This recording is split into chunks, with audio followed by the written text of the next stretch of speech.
Hello. Hi, everyone. Welcome back to another episode of Asian Women Mean Business. And what's turning out to be quite a regular feature, which I'm loving, is bringing you some really incredible Asian women that I think you need to know about. I think you need to follow and connect with.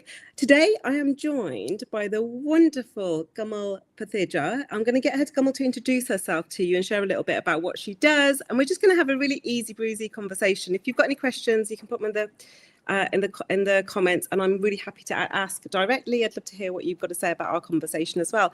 Over to you, Kamal. Thanks for joining me. Thanks, Rabinda. Hi everyone who has joined. Okay, so I'm Kamal. I'm Kamal Thaja. I am a technology lawyer who's been in the corporate space for, well, dare I suggest, over 30 years. And last year, I took a very brave step and stepped away from corporate life.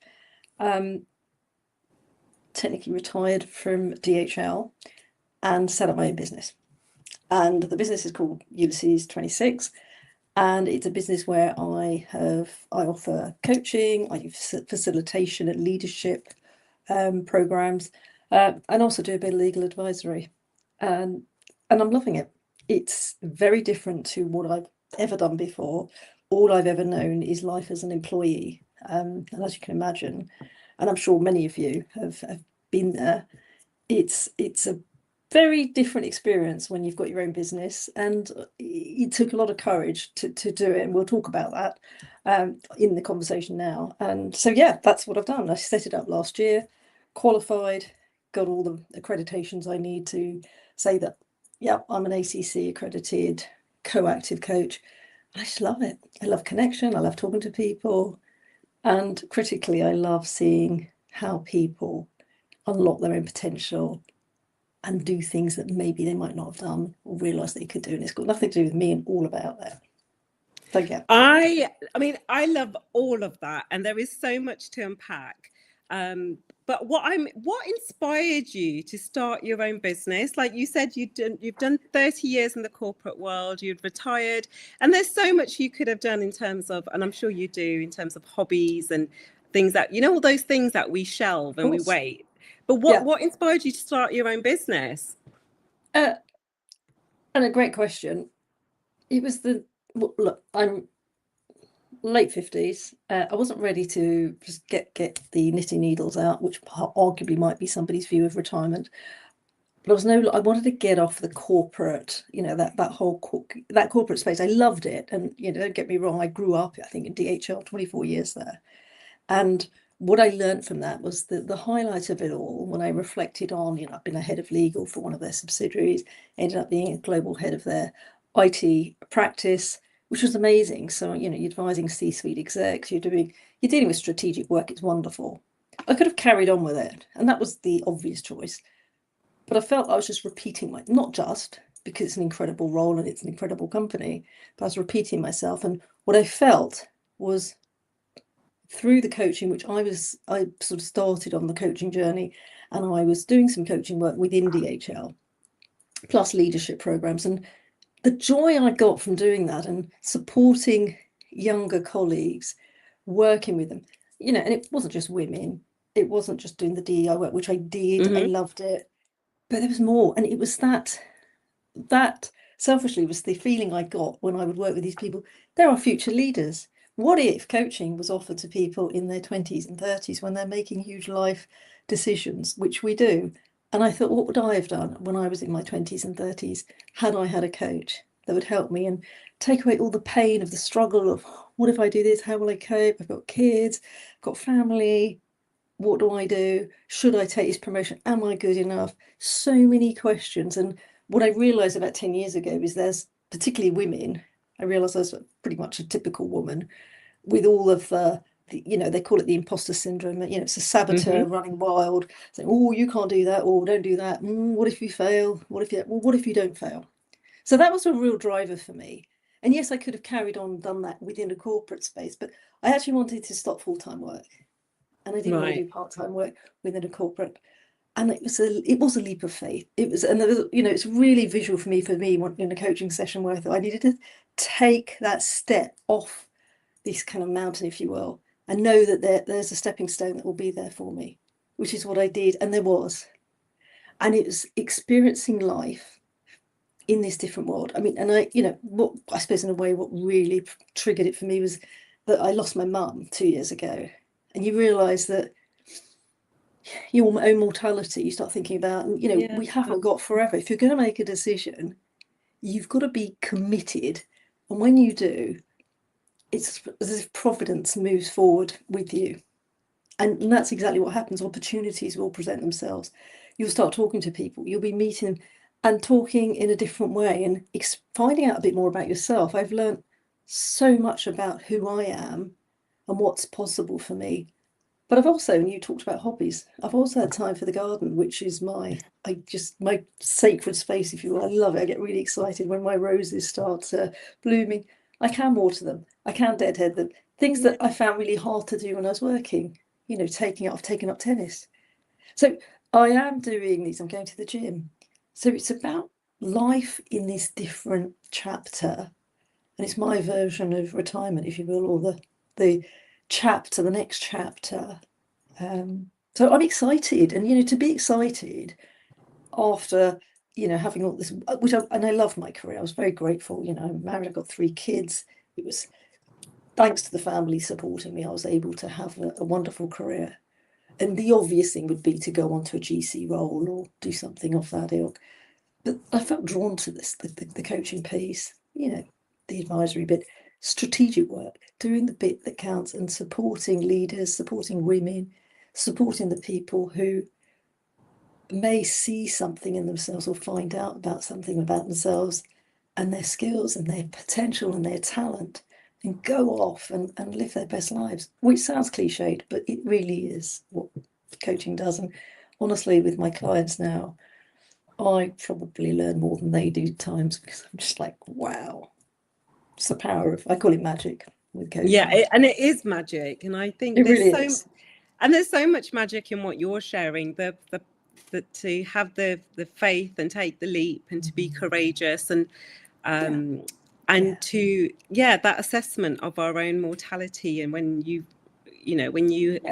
have the opportunity to do a bit of self-exploration around, and that's what it sounds like to me, like you did 30 years of a corporate career, and it's that self-exploration. Well, what does the next chapter look like? And it does include gardening, and it does include going to the gym and looking after our families, and what else? And I love the fact that you have embarked on this journey, and I think the coaching industry is so lucky to have you, and you can feel your passion and your desire to make a difference to the people that you work with.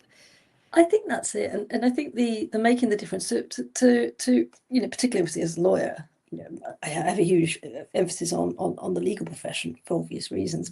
I want to leave the profession, a tiny little bit better, contributing a little bit to it, as I'm at the other end of my career, compared to what it was like when I first joined back in the early 90s. And what if we did this and we worked together? And there's so much, the law firms I'm working with, the in-house lawyers I work with, there's a real appetite for discovering, understanding that leadership is not just about, just be technically brilliant, just get on with the job. There's so much more, and we don't get trained, whether it's in law or any profession. And that's the thing I've realised with clients who aren't in the legal profession. There is something missing, and that people have to work out for themselves. What if we can just feel? So I do want to unpick that, like what's missing. But I'd love to. 30 years in corporate, in law, in working as a leader, working with others in their leadership capacities as well, and now obviously doing what you're doing. What have 30 years in leadership taught you? So much. How long we got? Okay, so becoming a leader, and I very, very clearly remember my first role as a head of, and stepping into it, and very much wet behind the ears. Yes, I was a senior lawyer, and I'd worked in the company for years, and thankfully my line manager had faith in me that I could step up and do the role, and it was hard. And the one, if there's one thing, what is it? do you know what it is? It's not the technical skills. It's not about how you speak or whatever. It's about understanding yourself. And it all starts with self-awareness. You need to understand what your values are, how that affects and influences your behavior, because it really does. And I recognize that. And thankfully with DHL, they were wonderful. They sent you on various courses, leadership courses, where you start going on this journey of self-discovery and personal development. That is, for me, the first step. You've got to understand who you are. And it's not just your values. It's about it's also the saboteurs, that little voice. Mm-hmm. That's, oh, you're not good enough. Oh, no, that critic, the perfectionist. There's a whole array of them. The avoidant, multiple, the victim, whatever it might be. Recognizing and understanding, doing the work there to see who are your saboteurs, and there's no judgment there. It is what it is. It will be through your childhood, your experiences, and whatever, that this is who you are, and understanding how that, as a leader, understanding how that shows up. I remember a very clear example of when I was a head of, and I was in a meeting, and we did one of these insights trainings, and surprisingly, I'm what was I? Yellow, red, and I thought I'd be very flexible. I was very adaptable. Let's see what we can do in a meeting, talk about where we were going, what we were doing, and whatever the agenda was. And I was quite fluid with the agenda. Someone else in the room was all about process. And I put him in conflict every time I was in a meeting. And I didn't know this. Once I done the assessment, I thought, oh gosh, this poor person is sitting there and probably feeling very uncomfortable, unbeknown to me. And I'm thinking, well, this is what I think people will think the way I do, and they don't. And I think it is that humility and that awareness and vulnerability, in a way, as a leader, that you need to understand, what is the message I want to convey? How am I going to work with my team? And actually, it's not about you as a leader. It's about your team. It's about the people you bring along on the journey. And when you, as a leader, recognize that, and how you can be of service to them and unlock their potential, you support them, you nourish them, and you work with them, and you bring them along on the journey. That's when you start, I suppose, in a way, blooming as a leader, and becoming who you need to be as a leader. And you won't know that. You'll get the memo of success that we all get of, study hard, particularly South Asian women, might I suggest. Study, do well at school, don't have any extracurricular activities, work hard. And particularly, my mum, bless her, she was a teacher from a military background, so you can imagine what that was like. She was brilliant. You just got on and did the work. You get your A levels, your degree, your whatever, you get into a profession, then you get married, then you have kids, and you buy the house, and you do all of these things. And that is the memo for success. But what it doesn't really cover, and up to a point, you get to a point where you go, oh, hold on, what else? And that's when you start exploring yourself as a leader and understanding who you want to be. And what I will say, there's a wonderful book by a guy called David Brooke, I think it is, Second Mountain. When I got to the top of my profession, the one goal I wanted was to be global head of IT legal, which thankfully DHL trusted me to give me that role and opportunity. And I did it for 4 years, and I loved it. But I realised I got to the top of my mountain. I thought, I'm on the wrong mountain. I want to be on that mountain. And that's, what will people think? But you get to a point, and we get a little older. That's one of the, I suppose, the advantages of getting older is you get a little bit of confidence and courage to go, do you know what? That I do want to go up that mountain. And that was pivotal for me. And what I should add is that in the 24 years at DHL, 2 of those went into the business. And I did get people commenting, oh, what's that role you're doing in sustainable practices? That seems, it's not quite global head of IT legal, which has got this kind of credibility, and there's a sense of, wow, we know what you do. What's sustainable practices? And it was essentially ESG for the internal IT services group. And I was working on compliance, and there was work on DEIB work. So again, I got to do leadership work, coaching, supporting women. We created something called Women at ITS. And do you know what? I loved it. And I knew that was my stepping stone to that future of, you know, ultimately setting up on my own. So it's a very long answer, sorry, to the journey and what leadership means. But it is the work we do for ourselves and recognizing when you think you're not good enough. And my question to anybody listening is, which I got asked, well, what does good enough look like? When will you know? And Very what is hard question to answer. answer to that? Well, you don't. I mean, yeah, I don't know. When I'm perfect, or perfection, it just continues moving, doesn't it? The goalpost will continue to move. It's when you've got the courage to, with conviction, say what you want, to be wrong, to listen to alternative views and perspectives, to go into a room with C-suite execs and say, do you know what? That's not going to work, and have the courage to do that, which is really hard. But going with solutions, going with these are the risks, this is the alternative, or whatever it might be, depending on what your profession is. And what is that? That's the courage to step up, or saying, I don't know. Gosh, I mean, how many leaders say I don't know to a senior leader? It's not very comfortable. To an EVP or CIO, CEO, I don't know the answer to that. But you're far better off saying I don't know, rather than, you know, trying to blag it, which is the worst thing you can do. But that is courage. And that word keeps coming up, doesn't it? About courage, and about being honest and authentic. And what are you finding with the work that you're doing now? What are some of the biggest challenges that leaders are facing? Well, the obvious one, of course, is AI. You know, there's this huge fear about, well, you know, well, my job exists, what will I do with it? But do you know what? The World Economic Forum I don't know if anyone's familiar with the report that they released in 2025. They do this every 2 years, and they look at the top, I think it's 30 skills that CEOs are looking for, as they see as the most important skills. And do you know what they include? Is the interpersonal skills, the communication, the leadership skills. These are all the things that we need to focus on. And those are the challenges of saying, well, look, yes, I know you're a brilliant lawyer. I know you're a brilliant accountant, technician, whatever your role is. But actually, that technical skill will only get you so far. And it's imperative that leaders understand the part where you are going to step up, you are going to be ripe and ready for a new role, is when you've spent time developing all of those other skills. And I remember probably about, I don't know, 5 or 10 years ago at DHL, talking to some senior lawyers about, the soft skills. And it was a conversation that we had to have, like, oh, do we need those as lawyers? Yes. We do.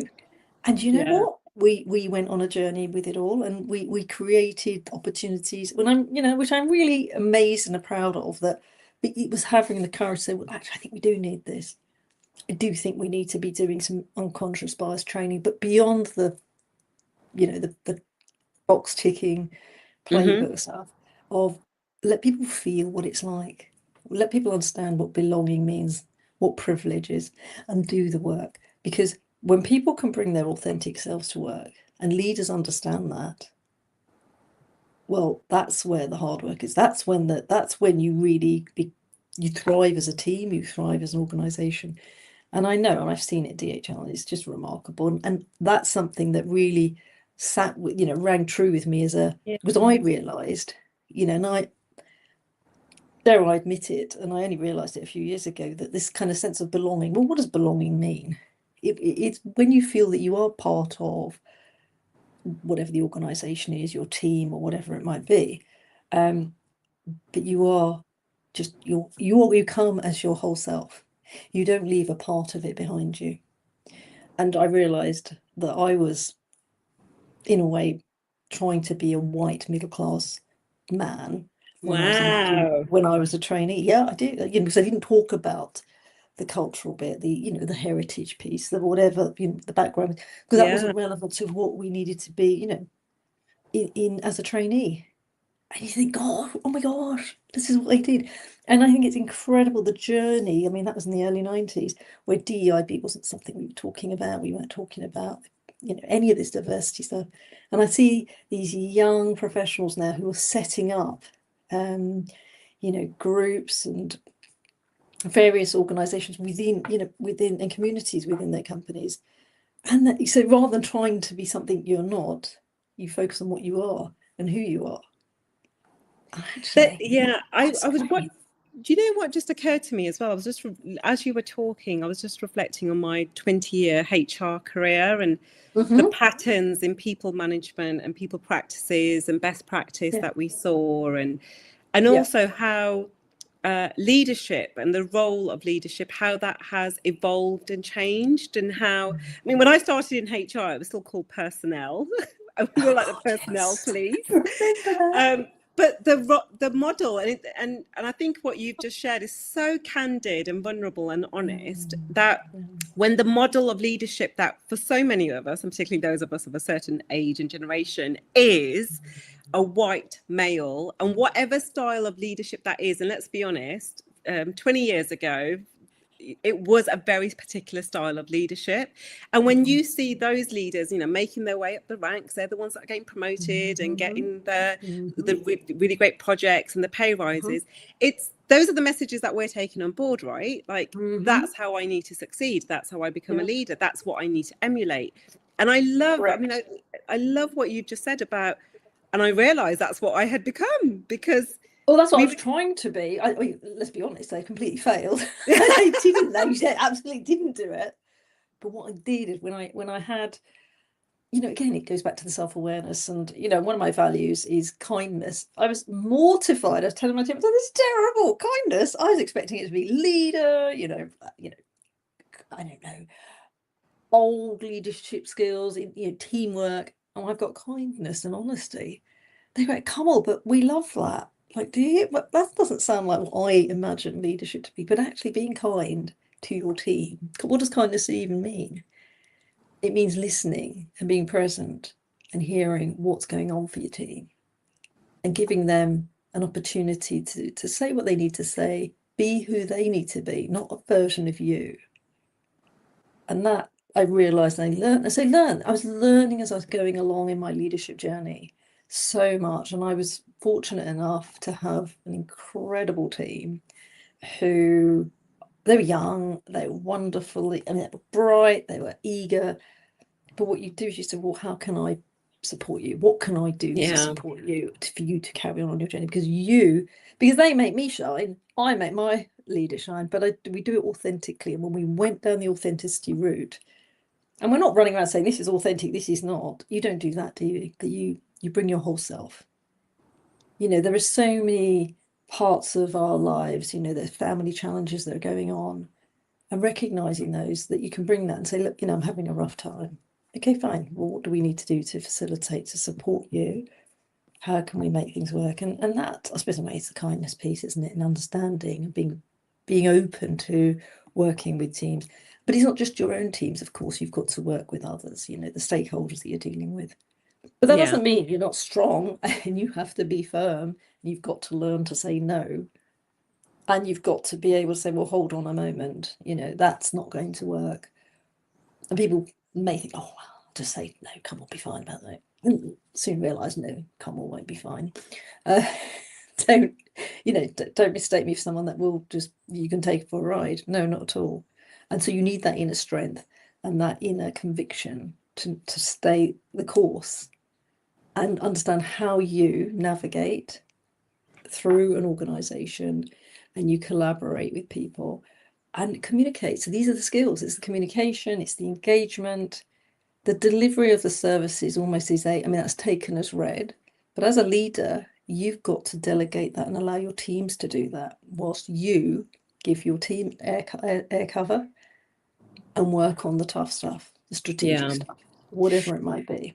So talking about the tough stuff and the strategic stuff, and we talked about some of the challenges, and particularly the AI challenges that are presenting themselves, but there's always challenges, right? Like politically, but what would you say, and in terms of how can leaders make difficult decisions under pressure? So under the pressure of all of this stuff that's going on, how do we make those decisions? Well, depending on what the decision is. Well, let's say, assume it's a decision that you're involved with an organisation. Okay, so get the facts, breathe, I know it sounds silly. Breathe. Yeah, Don't like go that. in panicking, going, oh my God, what shall I say? No. And you don't need to give an answer straight away. Give yourself time. Take the facts that you need and say, I may need some more information. I may need some. So I'll take what we've got, and have the courage to say, well, look, this is what we know. There's something else we don't know. What else is there? The rapport that you build with your stakeholders, the C-suite execs, and so on, that's going to stand the test of time when you are in these difficult situations and having to deal with, war, for example, the war in 2022. Okay, nobody's dealt with this before. What are we going to do? And you go to some basic principles. Okay, what do we need to deal with first? What's the challenge? How are we going to do it? Just break it down. I always say break things down into bite-sized chunks, because you can't deal with the whole. Yeah. What should we do? Right, okay. Well, what do we need? What are the areas that we need to focus on? Which of those are within my capability and control? Okay, fine, I'll deal with that. Who needs to deal with that? I ended up project managing a little bit, which again, as a leader, you will take on more, because we don't know. We don't know what we don't know, but you have the courage to step and say, okay, I know. And sounding, I suppose, in a way, you are confident in your own skills. Let's deal with this bit here. I'll take this away. Can you deal with that over there? Well, let's come back and coming back saying, right, this is what we've got so far. Now what? Because you don't know what the answer is going to be, because we're not experts in dealing with a war or COVID or whatever it might be. But it's about thinking through calmly and not panicking. Never panic, because if you panic, your team are going to panic. You're going to make rash decisions, which you probably regret. So staying calm. So, inside you might be sort of, oh, what shall I do? But, you're a swan. This is fine. Yeah. And that was a really great example that you gave. And one of the words that came to mind as you were sharing was trust. And Absolutely. how Critical. As leaders, and I know we've spoken about, and you were obviously very senior, and I've worked with senior execs and C-suite, but leadership happens at every level. It happens from junior to middle management to obviously, the leadership roles that we all recognize: CEO, CFO, CTO.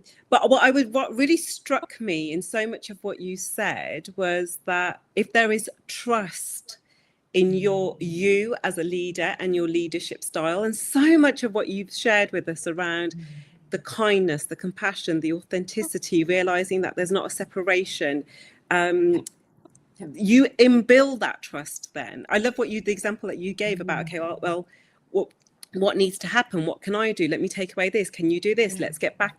Like, that's all trust that it is entirely trust. And yeah, in a way, I would say this trust starts with, you've got to trust yourself, because let's be honest, the judge that's looming over everything you do is your own. This mega judge. Oh no, you sure you're going to do that? Like, thank you. You just sit over there. Do it anyway. Yeah, I'll come back to you when I need to. You've been great, and I love what you've done to help me get to where I am now. Because what gets us here, what got us here, won't get us there. So trust in yourself, and then you emulate that trust, so people can feel that energy of, I trust and I have conviction in what I'm saying. Okay, if you believe that, then okay, come on, let's see, what are we going to do? And we're going to work it out together. Yeah, and that's what you do. Exactly that. So I've got two final questions that I'd love to end on. And I know your work is wider than, you don't just work with women, but obviously I have a bias for women. What advice would you give to women stepping into senior leadership roles? Well, again, I feel the same thing. It's the trust in yourself. You may well come up with prejudice or whatever it might be. So what? Do it anyway. Irrelevant. We're going to get on with the job.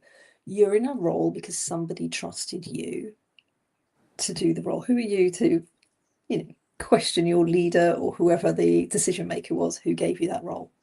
And the reason why you took that next role up was because you were going to learn what the role is, learn new skills, and build on those. That's fine. Trust that you will learn those. There's no point doing a new role that's exactly the same as your old role. well, you may as well not bothered taking the step up. It is scary. I remember this whole thing about the comfort zone of piercing through this big barrier that we all have. And pretty much, I don't care who you are, you've got it somewhere in some part of your life. What is that barrier? The barrier is fear of failure, fear of rejection, fear of being found out.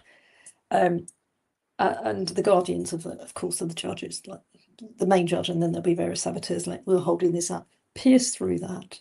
And on the other side of that is infinite potential. There's so many options, there's so much possible. And yes, you'll make mistakes, but that doesn't matter. You do it anyway. You remember that the only way out is through. So you're going to walk through.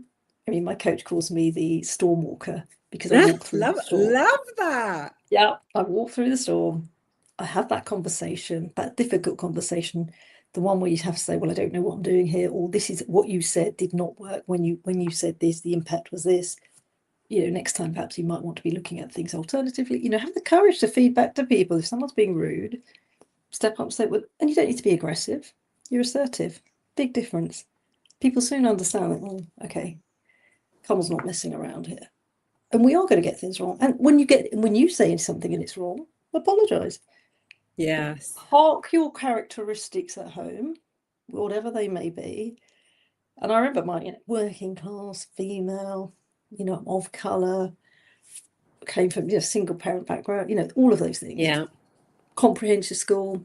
Okay, that's lovely and exciting, but so what? I've got the job. I'm moving forward. And in a way, you should be so proud of the fact you are here. You are representing, women, maybe women of colour, South Asian women. You're role modelling and stepping up and realising that that's what you do. And we step on the shoulders of our predecessors, our parents, our mothers, grandmothers, all these women that have worked hard for us to step up. And we do it anyway with courage and pride and humility. Yeah, I love that. And I feel like we've covered this final question throughout our conversation, but I always think it's really nice to have something really tangible. What's one leadership lesson everyone should know? Oh, that's a good one, isn't it? One leadership lesson everyone should know. Believe you can. What if you think, your thought process, whatever your beliefs are, this kind of thing of I'll see it when I believe it. You'll see it. You've got to believe it first. You've got to see yourself in a role and do it anyway, no matter how frightened you are, worried you are. Do it anyway. Walk through that storm. Walk through that storm. I love that. I've made a note of that. I'm going to borrow that when I need it. Please do. I've loved this conversation. I have found it so insightful, inspirational. I love that the work that you're doing and the energy and the authenticity that you're bringing to it around challenging what leadership should look like. But what's the best way, if people have enjoyed this conversation and they want to get to know you better and what you do, what's the best way for them to connect with you? Well, I've got my website, ulysses26.com. Please reach out on that. I think you've got me on LinkedIn as well. Just reach out, let's have a chat, see what we can do. And for me now, I'm at the point of, it's about contribution. So don't feel, I can't contact her because I can't justify having a coach, or I can't justify. Don't worry about that. Let's have a conversation. Because for me, honestly, and that's the part of my whole Sikhi background, I suppose, in a way, is the seva, hence the sort of sponsorship of your last event, is what can I do? How can I be of service and support the right people? And I genuinely think the right people just come on our path. And that's that whole point about trusting. If something may have landed with someone saying, God, yeah, I've got a real issue with that, let's have a chat. Yeah, I love that. Yeah. And it's the invitation, isn't it? And that's what we're ending with. If you have enjoyed this conversation, if some of the insights, and obviously we've tried to distill it down, but if you could, because otherwise we will be here all afternoon, which is fine by me, but I think but reach out. Like, the whole point of these conversations is to bring and amplify voices that you may not have heard, but reach out and connect with Kamal, and if there's something that you're finding particularly challenging, or I always say this, we never know where one conversation, one connection might lead. Absolutely. And you know, Okay. I always say this, I love meeting new people and connecting and having conversations, and whether that's messages, whether that's in person, and you just never know what doors are going to open and what connections might be formed. You So don't.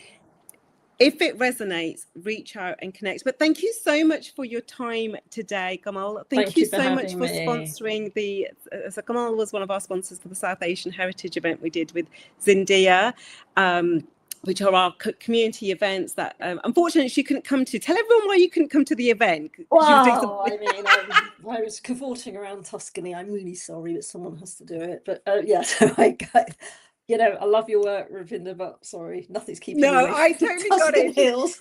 Yeah, she said to me, I'd love to come. I'm happy to sponsor, but I can't make it because I'm off to Tuscany. I was like, good for you, girl. I love that. Food to eat, wine to drink, places to see, and, you know, history to immerse myself in, which was glorious. So yes, which is another part I would say of the lifestyle I have now is I'm on holiday and I love it. The 26-day restriction is no longer part of my life. It's like, should we go? Yeah, let's go.